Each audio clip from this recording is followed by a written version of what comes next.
we had made those investments in resilience for when it would happen Right. rather than just hoping it doesn't Yeah. happen. You know? Yeah, because it will happen.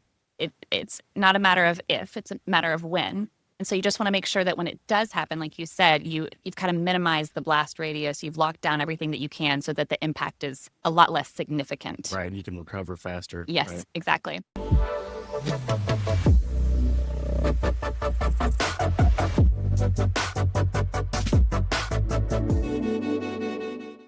Welcome to Speed Data, quick conversations with cybersecurity leaders. I'm your host, Megan Garza. My guest today is John Barrow, Chief Information Security Officer for JB Poindexter Co. Thanks for joining me today, John. Sure. I'm glad to be here. John oversees security for the leading motor vehicle manufacturing group, ensuring the cybersecurity program runs like a well-oiled machine. Before joining JB Poindexter Co., John led security teams at Texas Children's Hospital and Caesars Entertainment Corporation and was an intelligence analyst for the United States Army and NSA. In his free time, he somehow learned to speak Portuguese, and he has his CISSP and BS in Business and IT Management. That's quite an impressive resume you've got there, John. What made you want to get into cybersecurity? Well, it was a natural transition from the intelligence community to cybersecurity. Same mindset, just different focus. Yeah. And so it's kind of happened naturally, like, organically. Yeah. And what's your favorite aspect of cybersecurity? I would say my favorite aspect is the people, working with people, communicating, making sure that we're aligned with the business objectives. I think a lot of times in IT and cyber, the focus is always technology, Mm-hmm.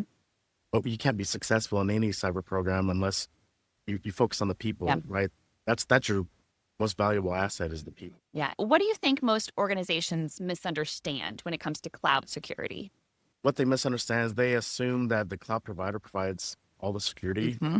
but it's a shared responsibility, Yes. right? Like the organization still has to protect their assets and the data and all their applications within that cloud environment. Yeah, I think that shared responsibility model seems to confuse a lot of folks, unfortunately, but you do have your own responsibilities. And what do you think is the number one rule for data loss prevention? You need to work with the business. You need to make sure you minimize the operational impact when you're implementing DLP.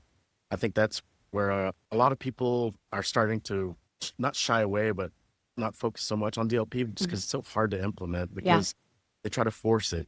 And Yes. they don't work with the business. They don't make sure they do proper testing and kind of do it methodically to minimize that operational impact. Yeah. And what type of data breaches or exploits keep you up at night? Like what are you worried about the most?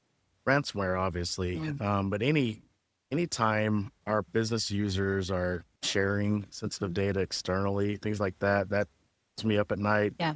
We do have protections in place for that and controls, but I know it's still happening, right? Yeah. Trying to minimize that, and it's just training and education. Yeah, because a lot of times they'll share it externally or unintentionally. Right. Well, Yeah. and sometimes it's required, as Yeah. part of their business processes. So just ensuring that it's protected, it's encrypted, in transit, and things Right. like that, right? Right. And what do you predict to be the biggest shift in cybersecurity? I think the biggest shift will be from having a cyber prevention mindset to cyber resilience. Mm. Because forever and ever, everyone's been focused on preventing an attack from happening, Yeah. which is important, but it's going to happen. It's going to happen. Yes. So I think cyber leaders and programs and organizations, they're going to need to really double down on their resilience. Yes. And I think it's going to be a shift even in investments and budget where it's going to be maybe 50-50 on prevention and resilience. Yeah. But I think that's going to be a huge focus. I mean, every day you read in the news, another company's been compromised or whatever.